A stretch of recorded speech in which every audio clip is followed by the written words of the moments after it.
उसके बाद देखिए बात करेंगे हम लोग यहाँ पर अपनी नेक्स्ट क्वेश्चन की। और बेसिकली हमारा जो नेक्स्ट क्वेश्चन है वो यहाँ पर क्वेश्चन नंबर 6 है एक्सरसाइज 5.2 का। और ये क्वेश्चन है check whether -150 is a term of the AP 11,852। इस तरीके से मैं यहाँ पे लिख देता हूं।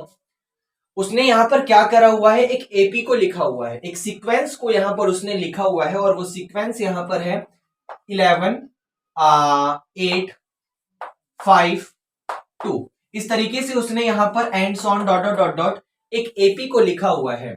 आप देख भी सकते हैं यह एपी है क्योंकि यहाँ पर इसका जो कॉमन डिफरेंस है, मतलब 8 का 11 से डिफरेंस, 5 का 8 से डिफरेंस, 2 का 5 से डिफरेंस वो सेम है, तो यहाँ पर ये एक एपी है। तो उसने कहा है क्या इस एपी में कोई -150 नंबर भी आएगा?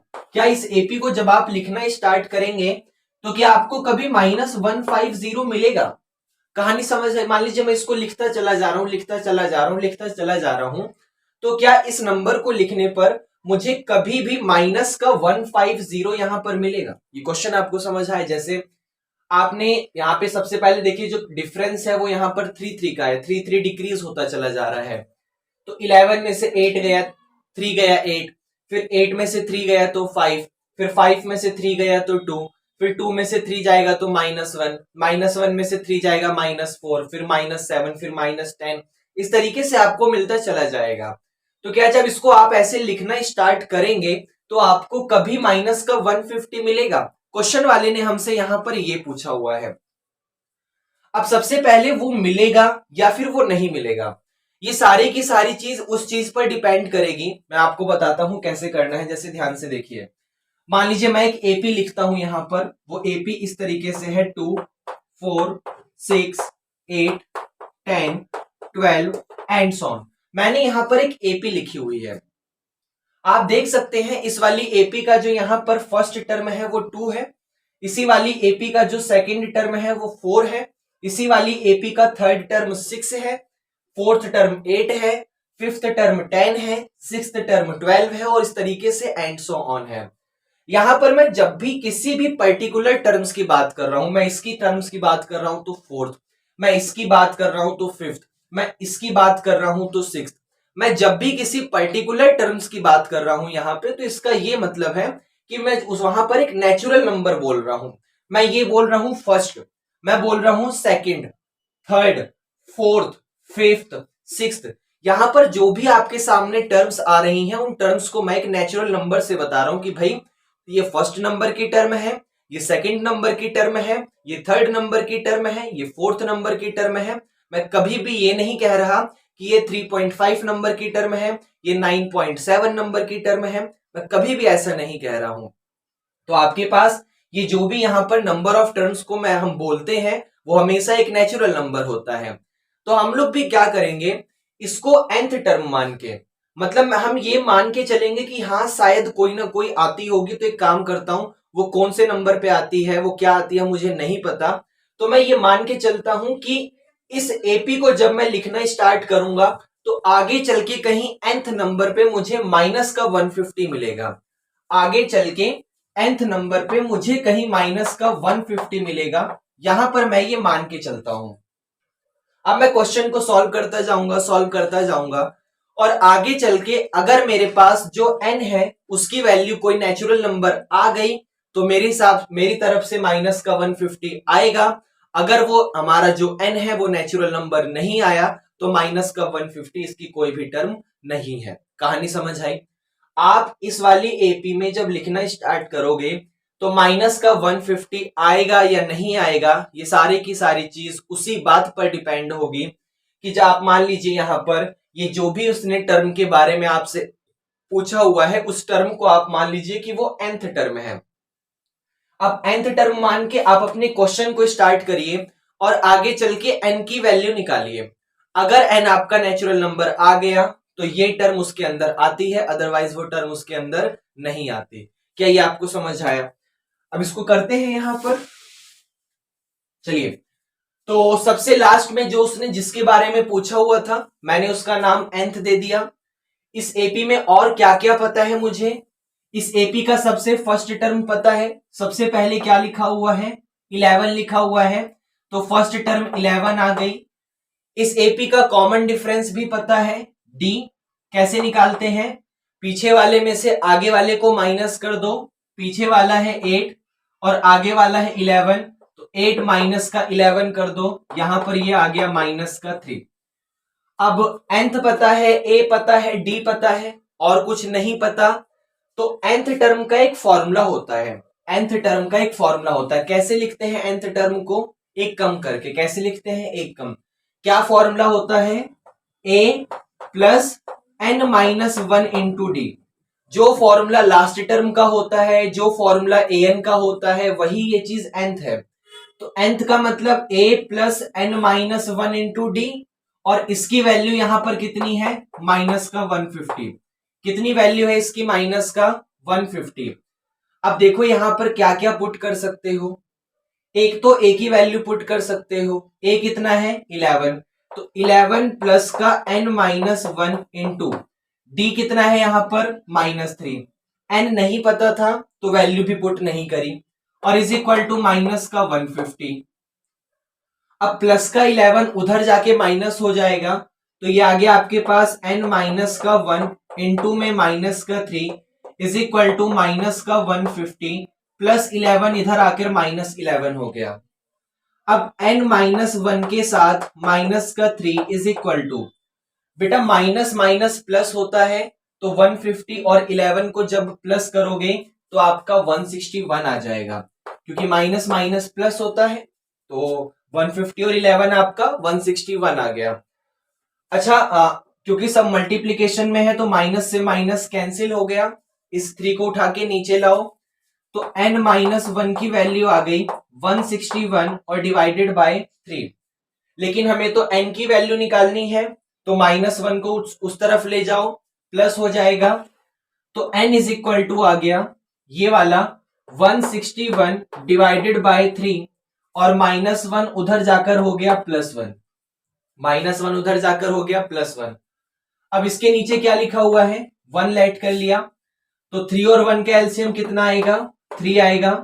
3 से 3 कैंसिल, तो ऊपर बचा 161 प्लस 3 को 1 से डिवाइड करा 3 आएगा, 1 में मल्टीप्लाई करा तो फिर 3 आ गया, तो n की वैल्यू आ गई 164 और डिवाइडेड बाय 3, 164 और डिवाइडेड बाय 3।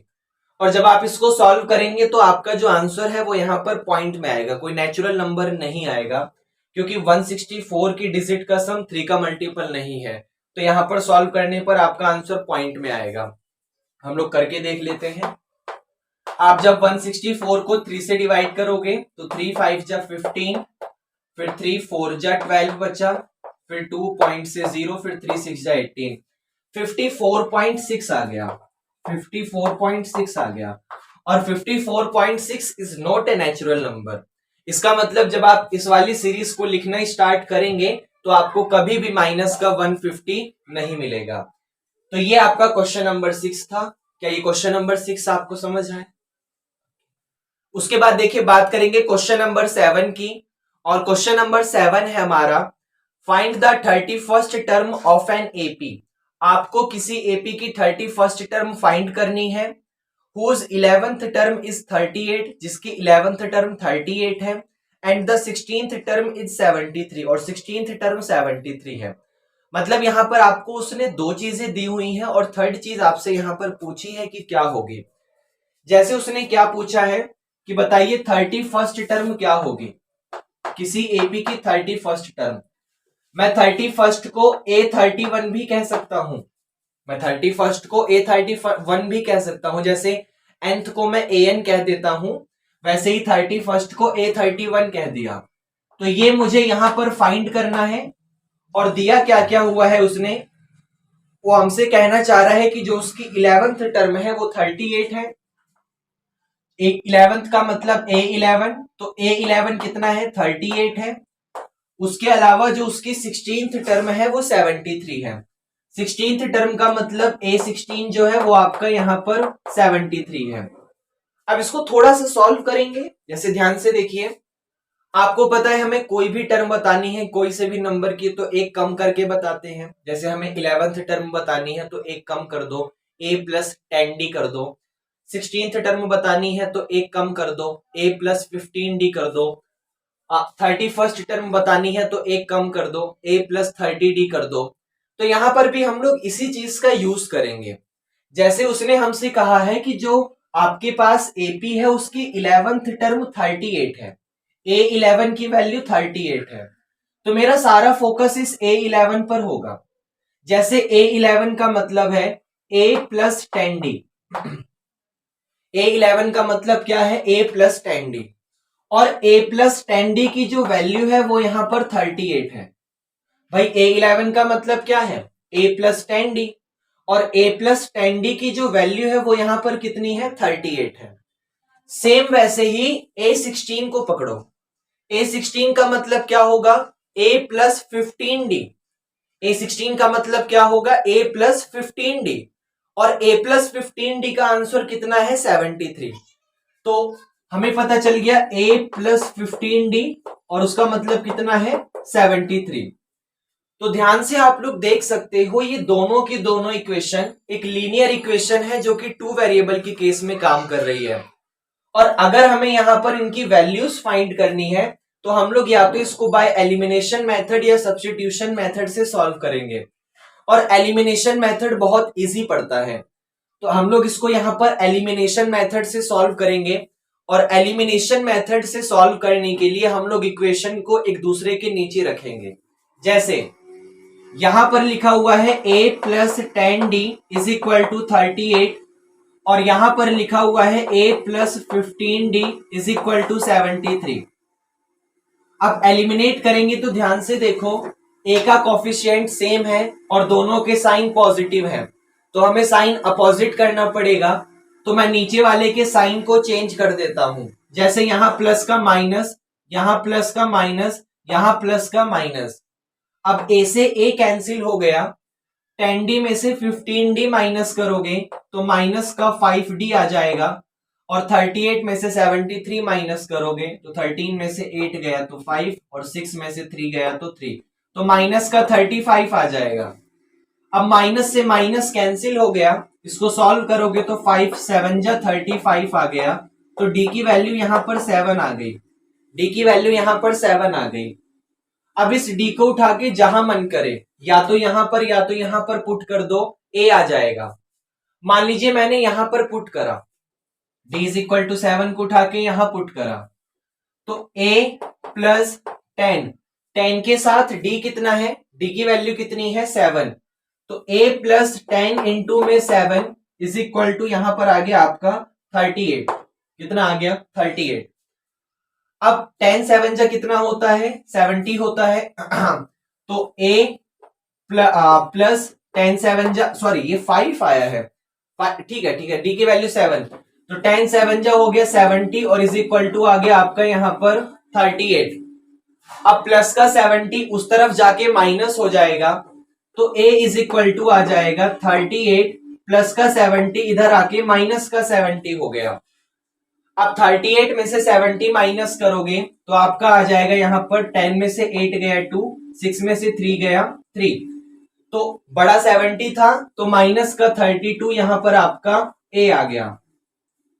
अब ध्यान से देखो हमारे पास a और d दोनों पता चल गया, तो हम फाइंड कर सकते हैं कुछ भी। जैसे ध्यान से देखो हमें 31st टर्म फाइंड करनी है, 31st टर्म, और 31st टर्म का मतलब भी क्या होता है, एक कम करके लिख दो, तो ये यहां पर हो गया a प्लस 31st का मतलब जब एक कम करोगे तो a प्लस 30d हो जाएगा। अब ध्यान से देखो आपको a भी पता है और आपको d भी पता है।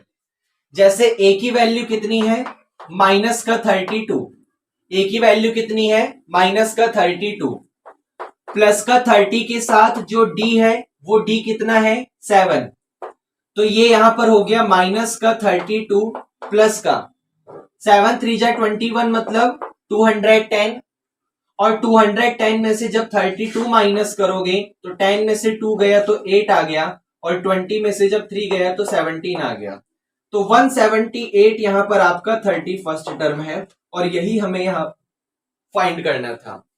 तो मैंने ज्यादा कुछ नहीं करा, 11th टर्म दिया था उसका असली मतलब लिखा, 16th टर्म दिया था उसका असली मतलब लिखा, दोनों को एलिमिनेट करा, ए और डी की वैल्यू फाइंड करी और उनको उठा के 31st टर्म मतलब a प्लस 30d में पुट कर दिया और हमारा आंसर आ गया। तो क्या क्वेश्चन नंबर 7 आपको समझ आया? देखिए उसके बाद बात करेंगे क्वेश्चन नंबर 8 की, और क्वेश्चन नंबर 8 है हमारा इन एन एपी, आपके पास एक एपी है कंसिस्ट ऑफ 50 टर्म, उसके पास 50 टर्म्स है, मतलब एक एपी है जिसके पास अलग अलग यहां पर 50 टर्म्स है। तो ये 50 हमारे पास कुछ और नहीं, वो n का काम करेगा, क्योंकि n का मतलब क्या होता है, नंबर ऑफ टर्म, और इसने यहां पर कह दिया कि वहां पर उसके पास कितनी टर्म है, 50 टर्म है। तो हमारे पास n की वैल्यू क्या आ गई, n की वैल्यू 50 आ गई, ऑफ विच जिसके हिसाब से जो थर्ड टर्म है वो आपका 12 है, and the last term is 106, मतलब उसकी थर्ड टर्म 12 है और उसकी लास्ट टर्म कितनी है, 106 है। तो फाइंड द 29th टर्म, तो 29th टर्म बतानी है क्या होगी।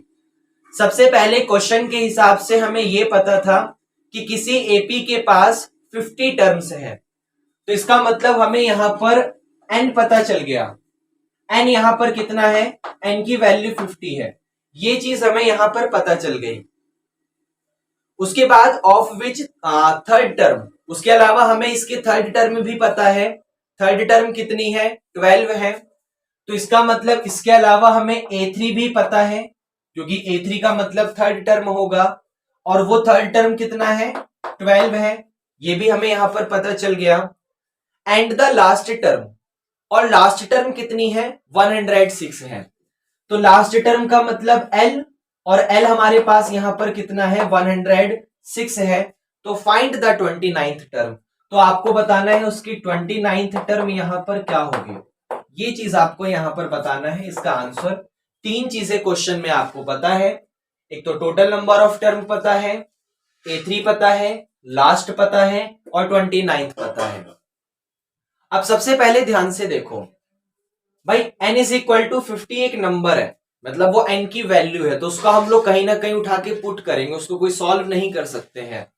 लेकिन ये जो A3 दिख रहा है, इस A3 का मतलब हमें पता है, इस A3 का मतलब कितना होता है, A3 का मतलब एक कम करके, एक कम करके, तो A3 का मतलब हो जाएगा a plus 2d, a plus 2d, और उस a प्लस 2d की वैल्यू कितनी है, 12 है, उस a प्लस 2d की वैल्यू कितनी है, 12 है। तो ये चीज एक तो हमें यहां पर पता चल गई। उसके अलावा लास्ट, लास्ट का मतलब क्या होता है, लास्ट का फॉर्मूला क्या होता है, a plus N minus 1 into d, ये लास्ट का फॉर्मूला होता है, यही nth का फॉर्मूला होता है, यही an का फॉर्मूला होता है। तो लास्ट का फॉर्मूला है a plus N minus 1 into D, और इसकी वैल्यू यहां पर कितनी है, 106, कितनी वैल्यू है, 106। तो ध्यान से देखो, एक तो ना ही हमें a पता और ना ही हमें d पता, लेकिन n पता है, n कितना है, 50। तो क्या इस n की वैल्यू 50 को उठा के यहां पर पुट कर दूं, तो ये हो जाएगा a प्लस एन की जगह 50 माइनस का 1 पीछे से d इज इक्वल टू 106। तो a प्लस 50 में से 1 गया तो 49d is equal to 106, is equal to 106। अब आपके पास दो इक्वेशन आ चुकी हैं, एक इक्वेशन ये वाली और एक इक्वेशन ये वाली। आप इन दोनों इक्वेशन को एलिमिनेट करके अपनी a और d की वैल्यू को फाइंड करेंगे। जैसे देखिए, एलिमिनेट करने के लिए मैं दोनों को एक दूसरे के नीचे लिखूंगा, किसी ना किसी को किसी के नीचे। तो ये लिखा हुआ है a plus 2d is equal to 12, और वो लिखा हुआ है a प्लस 49d और इज इक्वल टू 106, ऐसे ही लिखा हुआ है। अब एलिमिनेट करूंगा तो एलिमिनेट करते वक्त इसका साइन चेंज होगा, जैसे ये प्लस का माइनस, ये प्लस का माइनस, ये प्लस का माइनस, ए से ए कैंसिल हो गया, 2 में से 49 जाएगा तो माइनस का 47d आ जाएगा, और 12 में से जब 106 जाएगा तो माइनस का 94 आ जाएगा। अब माइनस से माइनस कैंसिल हो गया और 47 टू जा कितना होता है, 94। तो d की वैल्यू आपके पास पता चल गई कि d की वैल्यू जो है वो यहां पर 2 है। अब इस डी को उठा के जहां मन करे, या तो यहां पुट कर दो। मुझे ये इक्वेशन आसान सी लग रही है, मैं यहां पुट कर देता हूं। तो a प्लस 2 इंटू में d, और d की जगह 2, और इज इक्वल टू 12।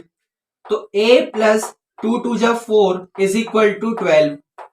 तो प्लस का 4 उधर जाके माइनस होगा, तो ये यहां पर आ गया a is equal to 12 minus 4, और 12 में से जब 4 माइनस करेंगे तो a की वैल्यू आपके पास 8 आ गई। अब आपको यहां पर a और d पता चल गया, आपको निकालना 29th टर्म था, तो 29th का मतलब एक कम करके लिखना होता है। तो आपको क्या निकालना था असली में, a29 का मतलब क्या होता है, a plus 28d, a plus 28d, ये आपको यहां पर निकालना था। अब आपको a भी पता है 8 और d भी पता है 2, तो उठा के पुट कर दो। तो a की जगह 8 प्लस 28 इंटू में d की जगह 2, तो 28 टू जा हो गया 56, और 56 में जब 8 को प्लस करोगे तो आपका 64 आ जाएगा, और यही 64 यहां पर आपका 29th टर्म है। तो क्या क्वेश्चन नंबर 8 भी आपको समझ आया? उसके बाद आपका क्वेश्चन नंबर 9 है यहां पर, if the third term and the 9th term of an AP are 4 and -8, किसी एपी की जो थर्ड टर्म है उसकी जो 9th टर्म है, मतलब थर्ड टर्म 4 है और जो 9th टर्म है वो -8 है। Which of this term AP is zero, which term of this AP is zero, तो उस एपी की कौन सी टर्म जीरो होगी? सबसे पहली बात, ये जो फर्स्ट लाइन लिखी हुई थी कि उसकी थर्ड टर्म 4 है और 9th टर्म -8 है, ये बहुत ही इजी था। उसकी थर्ड टर्म 4 है, तो थर्ड टर्म का मतलब क्या होता है, a3, तो a3 की वैल्यू 4 आ गई, ये हमें यहां पर पता चल गया। उसके अलावा उसकी जो 9th टर्म है वो -8 है। अब 9th का मतलब क्या होता है, a9, तो a9 की वैल्यू कितनी है, -8 है। तो which term of this AP is zero, तो इस एपी की कौन सी टर्म जीरो हो जाएगी? अब सुनो ध्यान से, मुझे नहीं पता इस एपी की कौन से नंबर की टर्म जीरो है। फर्स्ट नंबर की टर्म जीरो है, सेकंड नंबर की टर्म जीरो है, थर्ड नंबर की टर्म जीरो है, फोर्थ नंबर की, फिफ्थ नंबर की, 19th नंबर की, 17th नंबर, कौन सी टर्म जीरो है वो मुझे यहां पर नहीं पता। तो मैं लेट कर लूंगा, मैं यहां पर ये लेट करके चलूंगा कि भाई nth नंबर की टर्म जीरो है, क्योंकि उसने पूछा ही यही चीज है कि भाई कौन सी टर्म जीरो है ये बताइए। अब कौन सी टर्म जीरो है, तो वो कोई सी भी टर्म हो सकती है, वो 6th हो सकती है, वो 5th हो सकती है, वो 3rd हो सकती है, वो 20th हो सकती है, वो 100th हो सकती है, वो कोई सी भी टर्म हो सकती है। तो वो कौन सी टर्म है ये मुझे नहीं पता, तो मैं मान के चलूंगा कि भाई वो nth नंबर की टर्म है। वो कौन से नंबर की टर्म है, वो nth नंबर की टर्म है। अब ध्यान से समझिएगा भाई, a3 का मतलब क्या होता है, a3 का मतलब होता है a प्लस एक कम करके, a3 का मतलब होता है a प्लस 2d, और a प्लस 2d की वैल्यू कितनी दी हुई है, 4। a प्लस 2d की वैल्यू कितनी है यहां पर, 4। वैसे ही a9 का मतलब 9th टर्म, और 9th टर्म के लिए फिर से एक कम करके लिखोगे, तो एक कम करने का मतलब a प्लस 8d, क्योंकि जब एक कम करोगे तो यही आएगा, और a प्लस 8d की वैल्यू कितनी है, -8। और nth टर्म का मतलब, nth टर्म के जनरल फॉर्म कैसे लिखते हैं, फिर से एक कम करके, तो a plus n minus 1 into d, ये nth टर्म का मतलब होता है, और ये कितना है यहां पर, 0 है। अब मेरे पास यहां पर 3 अलग अलग इक्वेशन है। a3 का मतलब था a प्लस 2d जिसकी वैल्यू 4 है, a9 का मतलब था a प्लस 8d जिसकी वैल्यू -8 है, और nth का मतलब है a plus n minus 1d जिसकी वैल्यू यहां पर 0 है। अब ध्यान से देखिएगा, सबसे पहले मैं क्या करूंगा, मैं इक्वेशन का यहां पर नाम दे देता हूं, फर्स्ट, सेकंड और थर्ड। तो सबसे पहले मैं अपनी इक्वेशन नंबर फर्स्ट और सेकंड को यूज करके अपनी a और d की वैल्यू को फाइंड करूंगा। सबसे पहले मैं इक्वेशन नंबर फर्स्ट और सेकंड का यूज करके a और d की वैल्यू को फाइंड करूंगा। जब वो a और d की वैल्यू मेरे पास आ जाएंगी तो उन्हें उठाकर मैं यहां पर पुट कर दूंगा और अपनी n की वैल्यू भी फाइंड करूंगा। कहानी समझ आई? तो देखो ये लिखा हुआ है a प्लस 2d 4 और ये लिखा हुआ है a प्लस 8d माइनस 8। दोनों को बाय एलिमिनेशन मेथड सॉल्व करूंगा और बाय एलिमिनेशन मेथड सॉल्व करने के लिए मुझे दोनों इक्वेशन को एक दूसरे के ऊपर नीचे रखना होगा। तो ये लिखा हुआ है a plus 2d is equal to 4 और वो लिखा हुआ है a plus 8d is equal to minus का 8। अब जब एलिमिनेट करूंगा तो दोनों के साइन सेम है तो मुझे चेंज करना पड़ेगा। तो ये माइनस हो गया, ये माइनस हो गया, ये प्लस हो गया, a से a कैंसिल हो गया, 2d में से 8d माइनस करोगे तो माइनस का 6d बचेगा, 4 और 8 को प्लस करोगे तो आपके पास 12 आ जाएगा। अब 6 को 12 से उड़ाओगे तो 2 आएगा, तो यहां पर माइनस उस तरफ भेज दो तो d की वैल्यू आपके पास माइनस का 2 आ गई। d की वैल्यू आपके पास माइनस का 2 आ गई। इस d को उठा के जहां मन करे, या तो यहां या तो यहां, मुझे ये आसान लग रहा है तो इसको उठाकर मैं यहां पुट करूंगा और a की वैल्यू फाइंड करूंगा। जैसे a प्लस 2 इंटू में d और d की जगह कितना है माइनस का 2, तो a प्लस 2 इंटू में माइनस का 2 और इज इक्वल टू 4। अब ये हो गया a, 2 2 जा कितना होता है 4, लेकिन माइनस प्लस माइनस हो जाएगा और इज इक्वल टू 4। अब a निकालना है तो माइनस 4 को उधर भेजो और माइनस 4 उधर जाके प्लस हो जाएगा, तो a इज इक्वल टू आ गया 4 प्लस 4 और 4 प्लस 4 का मतलब होता है 8। तो a की वैल्यू हमारे पास यहां पर 8 आ गई। अब ध्यान से देखो, हमें a भी पता चल गया, हमें d भी पता चल गया, दोनों को उठा के यहां पुट कर दो और n को फाइंड करो। कैसे समझना ध्यान से भाई, हमारे पास a की वैल्यू कितनी है 8, तो ये हो गया 8 प्लस n हमें नहीं पता, लेकिन d की वैल्यू हमें पता है। d की वैल्यू कितनी है माइनस का 2, तो 8 plus n minus 1 into minus का 2 और ये कितना है is equal to 0, is equal to 0। तो प्लस का 8 उधर जाकर माइनस हो जाएगा, तो n माइनस 1 इंटू में माइनस 2 और इज इक्वल टू प्लस 8 उधर आकर माइनस 8 हो गया। अब माइनस से माइनस कैंसिल, 2 4 जा 8 हो गया, तो n minus 1 is equal to 4 आ गया, माइनस 1 को उधर भेजो तो 4 और एक आपके पास 5 आ गया। मतलब वो 5th नंबर की टर्म है जो यहां पर रिजल्ट में हमें 0 देगा। वो 5th नंबर की टर्म है क्योंकि n हमारे पास 5 आ गया, तो वो 5th नंबर की टर्म है जो रिजल्ट में हमें यहां पर 0 देगा। तो ये हमारा क्वेश्चन नंबर 9 था। तो क्या ये आपको समझ आया? उसके बाद देखिए बात करेंगे क्वेश्चन नंबर 10 की, और क्वेश्चन नंबर 10 है हमारा, if 17th term of an AP exceeds its 10th term by 7। किसी एपी की जो 17th टर्म है वो उसकी 10th टर्म से 7 बड़ी है, क्योंकि एक्सीड का मतलब बड़ा होता है। तो आपके पास ये जो 17th टर्म है वो कब आएगी, जब आप उसके 10th टर्म में 7 प्लस कर दोगे। कहानी समझ आई भाई? किसी एपी की जो 17th टर्म है वो उसके 10th टर्म से 7 बड़ी है, तो उसका मतलब ये है कि जो इसकी 17th टर्म है वो तब आएगी जब आप उसकी एपी की जो 10th टर्म है उसमें 7 प्लस कर दोगे। तो फाइंड द कॉमन डिफरेंस। तो कॉमन डिफरेंस बताना है क्या होगा, एक बार और सुन लेना। उस एपी की जो 17th टर्म है बेटा वो तब आएगी जब आप उसकी 10th टर्म मतलब A10 में क्या कर दोगे 7 को प्लस कर दोगे। किसी एपी की 17th टर्म 7 एक्सीड है उसकी 10th टर्म से, मतलब उसकी 10th टर्म में जब 7 प्लस करोगे तभी उसकी 17th टर्म आएगी। तो आपको बताना है यहां पर डी की वैल्यू क्या होगी। क्वेश्चन समझ आया? सिर्फ यही चीज समझने वाला था कि 17th टर्म 7 बड़ी है 10th टर्म से, तो इसका मतलब 17th टर्म तब आएगी जब आप उसकी 10th टर्म में 7 को प्लस कर दोगे। अब इसको थोड़ा सा सॉल्व करिए, क्योंकि और तो कुछ दिया नहीं है, सीधा उसने डी पूछ लिया।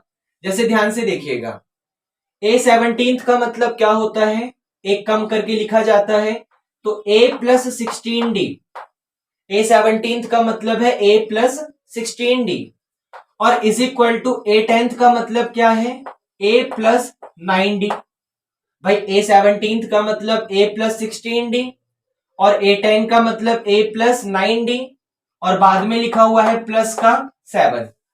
अब ध्यान से देखिए, ए से ए कैंसिल हो गया, प्लस का 9d इधर आकर माइनस होगा, तो 16d माइनस का 9d और वहां पर क्या बचा 7। अब 16d में से 9d गया तो 7d आ गया, तो 7d इज इक्वल टू 7, 7 से 7 कैंसिल हो गया, तो d की वैल्यू 1 आ गई। ये तो बहुत ही आसान क्वेश्चन था। तो क्या क्वेश्चन नंबर 10 आपको समझ आया? उसके बाद देखिए बात करेंगे क्वेश्चन नंबर 11 की। तो क्वेश्चन नंबर 11 है, which term of the AP, आपके पास एक एपी लिखी हुई है 3, 15, 27, 39 इस तरीके से। तो which term of the AP will be 132 more than the 54th term, मतलब इस एपी की कौन सी टर्म 132 ज्यादा होगी उसकी 54th टर्म से। कहानी समझ आई? इस एपी की वो कौन सी टर्म है जो 132 ज्यादा होगी, किससे 132 ज्यादा होगी, उसकी 54th टर्म से। तो पहले इतनी कहानी समझना, उस एपी की वो कौन सी टर्म है, कौन सी टर्म का मतलब वो मुझे नहीं पता, तो मैं ये मान लूंगा कि भाई वो यहां पर nth नंबर की टर्म है। तो उस एपी की वो कौन सी टर्म है जो 132 ज्यादा होगी उसकी 54th टर्म से। तो सबसे पहले वो कौन सी टर्म है वो मुझे नहीं पता, तो मैं यहां पर लेट कर लूंगा कि भाई वो nth नंबर की टर्म है, वो यहां पर nth नंबर की टर्म है। तो अब कहानी ऐसे बन जाएगी कि भाई उस एप, देखो कहानी क्या थी कि वो कौन सी टर्म है जो 132 ज्यादा है उसकी 54 टर्म से। तो अब कहानी ऐसे बन जाएगी कि भाई वो nth नंबर की टर्म है जो 132 ज्यादा है उसकी 54th टर्म से। समझ आया? वो nth नंबर की टर्म है जो 132 ज्यादा है उसकी 54th टर्म से। तो वो nth नंबर की टर्म है जो कि 132 ज्यादा है, ज्यादा होने का मतलब प्लस किससे ज्यादा है, उसकी 54th टर्म से। भाई कहानी सिंपल है, वो nth नंबर की टर्म है जो कि 132 ज्यादा है, ज्यादा होने का मतलब प्लस लगाया है, किससे ज्यादा है, 54th टर्म से। इतना आपको समझ आया? अब एपी आपको दी हुई है, कौन सी एपी दी हुई है उसको देख लेते हैं हम लोग यहां पर। 3, 15, 27, 39, 3, 15, 27, 39 एंड डॉट डॉट डॉट। तो सबसे पहले इस एपी को ध्यान से देखिए। इस एपी को देखने पर आप दो चीजों की वैल्यू को निकाल सकते हो, दो चीजों की वैल्यू को आप निकाल सकते हो यहां पर।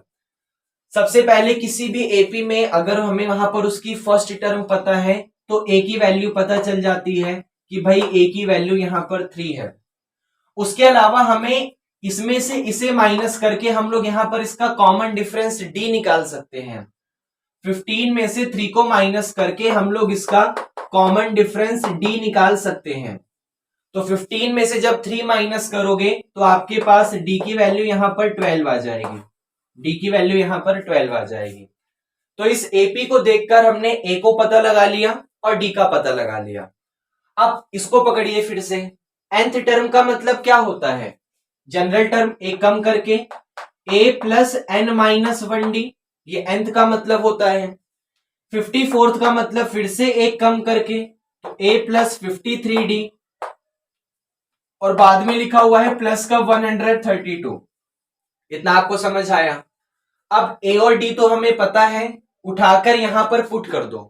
जैसे a की वैल्यू कितनी है, या फिर a से a कैंसिल हो गया, पुट करने की जरूरत ही नहीं पड़ी। n हमें यहां पर नहीं पता लेकिन d पता है, d कितना है 12, तो इंटू में 12 इज इक्वल टू 53 इंटू में फिर से d आ गया और d कितना है 12 और प्लस का 132। इतना समझ आया?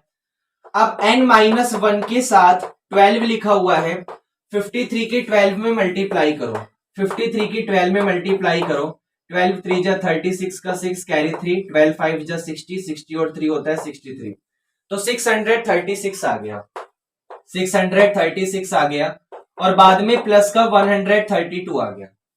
अब 636 में 132 को प्लस करोगे तो 6 और 2 8, 3 और 3 6, 6 और 1 7, 768 आ गया और यहां n-1 के साथ 12 लिखा हुआ है। अब 768 को 12 से उड़ाओ तो 12 के टेबल में 12 6 जा 72, तो 76 में से 72 गया तो 4 बचा, 8 के साथ मिलकर 48 और 12 4 जा 48, तो 64 आ गया। तो n माइनस 1 की वैल्यू 64 आ गई, माइनस 1 उधर जाके प्लस होगा तो n की वैल्यू यहां पर 65 आ गई। मतलब वो 65th नंबर की टर्म है, वो 65th नंबर की टर्म है जो 132 ज्यादा होगी उसकी 54th टर्म से। तो क्या ये कहानी आपको समझ आई 11th में? उसके बाद देखिए यहां पर आपका क्वेश्चन नंबर 12 है, और क्वेश्चन नंबर 12 थोड़ा अच्छा क्वेश्चन है, तो ढंग से समझिएगा। अच्छा क्या मतलब, थोड़ा सा कंसेप्चुअल क्वेश्चन है। जैसे क्वेश्चन है, two APs have the same common difference, दो एपी हैं और दोनों की दोनों एपी का कॉमन डिफरेंस सेम है। बेटा याद रखना, अब तक हमने क्वेश्चन नंबर 1 से लेकर 11 तक जितने भी क्वेश्चन करे हैं वहां पर एन वाला एन लिखा हुआ था, एन एपी, एन का मतलब होता है 1। अब तक हमने जितने भी क्वेश्चन करे हैं वहां पर एक ही एपी थी, और एक ही एपी का होने का मतलब वहां पर एक ही फर्स्ट टर्म आएगी और एक ही कॉमन डिफरेंस आएगा। लेकिन अब आपके पास यहां पर दो एपीज आ चुकी हैं, तो दो एपी का आने का मतलब मैं इस तरीके से लिख के समझाता हूं। जैसे मान लीजिए जो फर्स्ट वाली एपी है, मैं यहां लिख देता हूं, जो हमारे पास फर्स्ट वाली एपी है वो कुछ इस तरीके से लिखी हुई है, A1 A2 A3 A4 and so on. ये हमारे पास फर्स्ट वाली एपी है। और ऐसे ही जो हमारे पास यहां पर सेकंड वाली एपी है, वो सेकंड वाली एपी होगी B1 B2 B3 B4 and so on, ये सेकंड वाली एपी है। अब इसमें क्वेश्चन वाले ने कहा हुआ है कि two APs have the same common difference, मतलब यहां पे दोनों का कॉमन डिफरेंस सेम है। इसका ये मतलब है कि जब आप A2 में से A1 माइनस करोगे तो वही रिजल्ट मिलेगा जब B2 में से B1 माइनस करो, A3 में से A2 माइनस करोगे तो वही रिजल्ट मिलेगा जब B3 में से B2 माइनस करो। मतलब अगर फर्स्ट वाली एपी का कॉमन डिफरेंस D है तो सेकंड वाली एपी का भी कॉमन डिफरेंस D है, तो D उसका यहां पर सेम है। मैं फर्स्ट वाले केस में भी D का यूज करूंगा, सेकंड वाले केस में भी D का यूज करूंगा। हालांकि फर्स्ट टर्म सेकंड टर्म वो सब यहां पर अलग अलग है। उसके बाद क्वेश्चन वाला कह रहा है the difference between their 100th term, उनकी जो 100th टर्म का डिफरेंस है वो यहां पर 100 है। मतलब फर्स्ट वाले की 100 टर्म और सेकंड वाले के 100th टर्म को जब आप डिफरेंस करोगे, माइनस करोगे, तो आपको रिजल्ट में 100 मिलेगा। तो उसने बोला है find the difference between their 1000th term, तो 1000th टर्म के बीच की डिफरेंस कितना होगा, जैसे समझना ध्यान से। बेटा इस वाले में 100 बोलने का मतलब है A100, और इस वाले में 100 बोलने का मतलब है B100। तो बुक वाले ने सबसे पहली बात ये कही थी कि दो एपी हैं, तो मैंने दो एपियां बना ली हैं, A1 A2 A3 A4, B1 B2 B3 और B4। अब दोनों का कॉमन डिफरेंस D है, मतलब इसका और इसका कॉमन डिफरेंस सेम, आंसर हमारे पास D मिलेगा।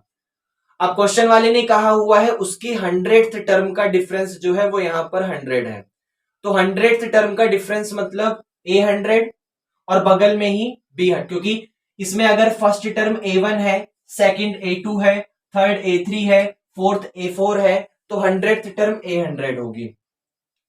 ऐसे ही यहां पर इसकी अगर फर्स्ट टर्म B1 है, इसकी फर्स्ट टर्म B2 है, इसकी फर्स्ट टर्म B3 है, तो उसकी 100th टर्म B100 होगी।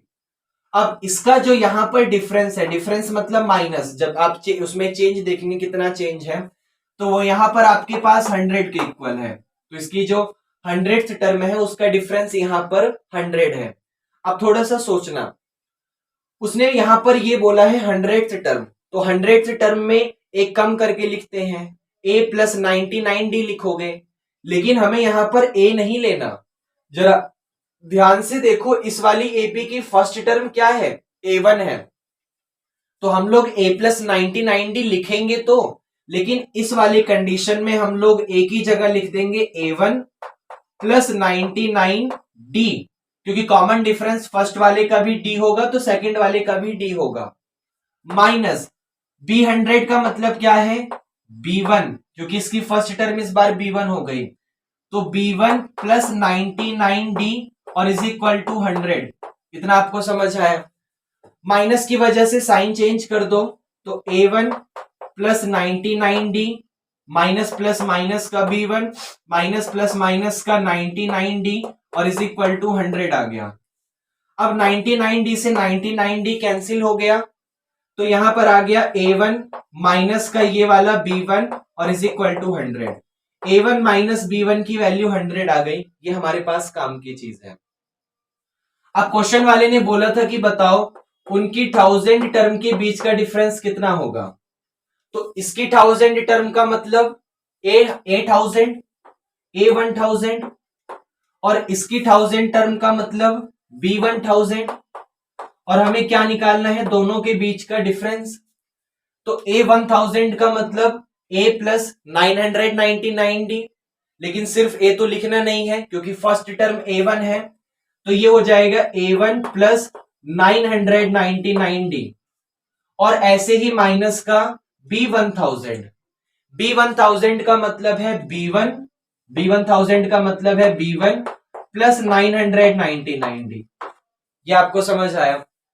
अब माइनस की वजह से फिर इन दोनों का साइन चेंज करो, तो A1 plus 999D minus plus minus का B1 और माइनस 999D, तो 999D से ही कैंसिल हो गया, तो बचा क्या A1 माइनस B1 और A1 माइनस B1 की वैल्यू क्या है 100, तो यहां पर रिजल्ट आ गया 100। मतलब अगर उसकी 100 टर्म के बीच का डिफरेंस 100 है तो 1000 टर्म के बीच की डिफरेंस भी 100 ही आएगा। कहानी बहुत ही सिंपल थी। फर्स्ट वाली एपी का नाम दिया A1 A2 A3 A4, तो उसकी 100 टर्म A100। सेकंड वाली एपी का नाम दिया B1 B2 B3 B4, तो उसकी 100 टर्म B100। अब बुक वाले ने कहा है इनका डिफरेंस सेम है, कॉमन डिफरेंस, तो डी दोनों में सेम आएगा, ऊपर वाले में डी तो नीचे वाले में भी डी। लेकिन फर्स्ट टर्म दोनों की चेंज हो गई, ऊपर वाले की फर्स्ट टर्म A1, नीचे वाले की फर्स्ट टर्म B1। तो 100 टर्म का डिफरेंस 100 है, तो A100 का मतलब A plus 99D, A1 plus 99D और B100 का मतलब B1 प्लस 99D। तो माइनस की वजह से साइन चेंज होगा, तो माइनस प्लस माइनस B1 और फिर माइनस प्लस माइनस का 99D। अब 99D से ये कैंसिल हो गया, तो यहां पर A1 और माइनस का यहां पर B1 और इज इक्वल टू 100। अब A1 माइनस B1 100 आ गया, ये हमारे पास काम की चीज है। उसने 1000 टर्म के बीच का डिफरेंस बोला है, तो 1000 टर्म मतलब A1000 माइनस B1000। A1000 का मतलब A1 plus 999D minus B1000 का मतलब B1 plus 999D। Sign change कर दो, जो कट रहा था काटा, जो बचा उसकी वैल्यू यहां पर देखो 100 थी, उठाकर पुट कर दिया। तो क्या क्वेश्चन नंबर 12 भी आपको समझ आया?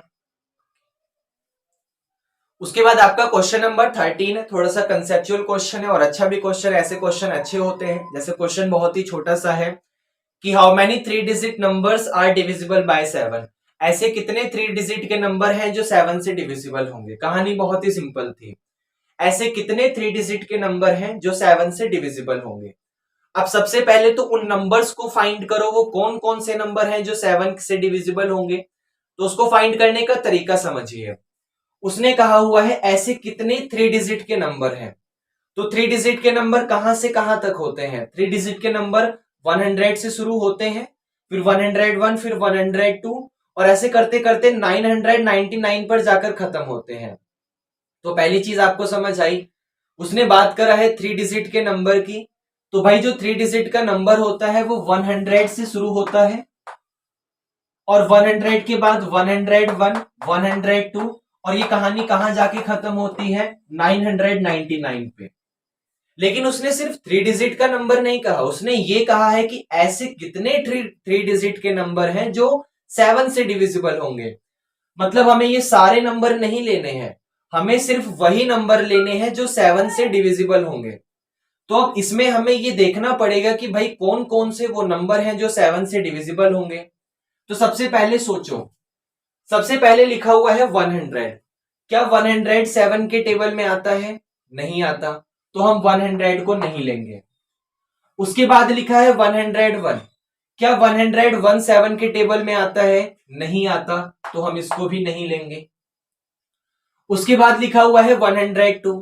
क्या 102 7 के टेबल में आता है? नहीं आता, तो हम इसको भी नहीं लेंगे। फिर लिखा हुआ है 103, क्या 103 7 के टेबल में आता है? नहीं आता, तो इसको भी नहीं लेंगे। फिर 104, क्या 104 7 के टेबल में आता है? नहीं आता, तो इसको भी नहीं लेंगे। फिर लिखा हुआ है 105, क्या 105 7 के टेबल में आता है? हाँ आता है, तो 105 को यहां पर ले लेंगे। तो पहला 3 डिजिट का नंबर हमें 105 मिल गया, जो 7 का मल्टीपल है, मतलब 7 से डिविजिबल है। अब 105 के बाद वो अगला नंबर कौन सा होगा, तो ऐसे 106 107 चेक करने की जरूरत नहीं है। फर्स्ट नंबर 105 है और उसको चाहिए 7 का डिविजिबल, तो 7 प्लस कर दो। भाई फर्स्ट नंबर 105 है और उसको चाहिए 7 का डिविजिबल, तो 7 प्लस कर दो। अगर उसको चाहिए होता 9 का डिविजिबल, तो फर्स्ट नंबर मिलने के बाद 9 प्लस कर दो। अगर उसको चाहिए होता 21 का डिविजिबल, तो फर्स्ट नंबर मिलने के बाद 21 प्लस कर दो। तो जैसे फर्स्ट नंबर 105 आ गया, उसको 7 का डिविजिबल चाहिए, तो 7 प्लस करो। तो 105 में जब 7 प्लस कर दोगे तो 112 आ जाएगा। फिर 112 में 7 प्लस करोगे 119 आ जाएगा, और ये कहानी चलती रहेगी। लेकिन सबसे लास्ट में हमें यहाँ पर क्रॉस चेक करना पड़ेगा, क्योंकि मुझे उतने बड़े यहाँ तो सिंपल में देख सकता था 105, क्योंकि 3 बचेगा, फिर 3 से 35 वो डिविजिबल है, वहां देखना पड़ेगा। क्या 999 7 से डिविजिबल होता है? क्रॉस चेक करते हैं, आइए। 7 1 जा 7, 2 बचा, 9 कॉपी करा, 7 4 जा 28, 1 बचा, 9 कॉपी करा, 7 2 जा 14, ये नहीं होता। रिमाइंडर आपका 5 आ रहा है, तो 999 में से 5 माइनस कर दो, तो 999 भी नहीं होता, 998 भी नहीं होता, आप चेक करके देखते रहिए। 997 भी नहीं होता, 996 भी नहीं होता, 995 भी नहीं होता, लेकिन 994 होता है। ये हमारे पास यहां पर काम का है। कैसे पता चला मुझे? देखो, 999 को मैंने 7 से डिवाइड करा, तो डिवाइड करने के बाद रिमाइंडर 5 आ गया। तो अगर हम लोग यहाँ पर अपने जो हमारा डिविडेंड होता है, डिविडेंड होता है, उस डिविडेंड में से अगर हम लोग 5 रिमाइंडर को माइनस कर देते हैं, तो हमें पता चल जाता है कि वो नंबर जो भी हमारे पास अब रिजल्ट आया, वो हमारे पास डिवाइजर का मल्टीपल है। देखो ना, 999 में 5 एक्स्ट्रा बच गया, तो इसका मतलब 5 माइनस कर दो, क्योंकि वो 5 एक्स्ट्रा बचा है, वो नहीं बचना चाहिए था, तो 5 माइनस कर दो। तो 999 में से 5 माइनस करा तो 994। क्रॉस चेक कर लो, ये 7 के टेबल में आता है। जैसे ये करा, ये हो गया, यहां पर आ जाएगा 14 और 7 2 जा 14, ये आता है।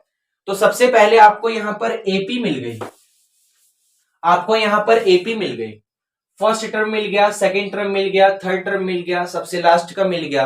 अब हम लोगों को निकालना है हाउ मैनी।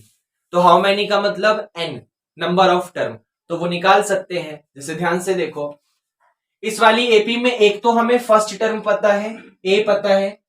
इस वाली एपी का ए कितना है? फर्स्ट टर्म 105 है। इस वाली एपी का हमें डी भी पता है, कॉमन डिफरेंस। इस वाली एपी का डी पता है, कॉमन डिफरेंस कितना है? 112 में से 105 माइनस कर दो, पता चल जाएगा डी कितना है। 112 में से 105 माइनस कर दो, डी हमारे पास 7 आ जाएगा, और पता चल जाएगा कि डी कितना है। उसके बाद इसी एपी में हमें सबसे लास्ट टर्म पता है 994। अब आपको ए पता है, डी पता है, लास्ट टर्म पता है। तो लास्ट टर्म पता है, तो लास्ट का फॉर्मूला भी तो होता है। क्या फॉर्मूला होता है लास्ट टर्म का? लास्ट टर्म का फॉर्मूला होता है A plus N minus 1 into D, और उसकी वैल्यू कितनी है? 994। भाई लास्ट टर्म का फॉर्मूला होता है A plus N minus 1 into D, और उसकी वैल्यू कितनी है? 994। तो ए की वैल्यू 105 यहां पुट कर दो, एन हमें नहीं पता, लेकिन डी की वैल्यू पता चल गई 7, और इज इक्वल टू 994। तो प्लस का 105 उधर जाके माइनस होगा, तो n माइनस 1 के साथ 7, और इज इक्वल टू 994 माइनस का 105 आ जाएगा। तो n माइनस 1 के साथ यहां पर 7 आ गया। 994 में से 105 माइनस करो, तो 14 में से 5 गया तो 9 आ गया, यहां 8 बचा, 8 में से 0 गया तो 8 आ गया, यहां 9 में से 1 गया तो 8 आ गया, 889 आ गया। अब ये 7 को एक काम करो, यहां डिवाइड करो, तो 7 1 जा 7, 1 बचा, 18 नहीं आता, 7 2 जा 14, 4 बचा, 49 हो गया, 7 7 जा 49। अब n-1 की वैल्यू हमारे पास 127 आ गई, तो -1 को उधर भेज दो, तो n की वैल्यू 127 और 1 मतलब n की वैल्यू 128 आ गई। तो क्या ये क्वेश्चन भी आपको समझ आया? मतलब वो टोटल 128 टर्म है यहाँ पर 3 डिजिट नंबर की जो 7 से डिविजिबल होंगे।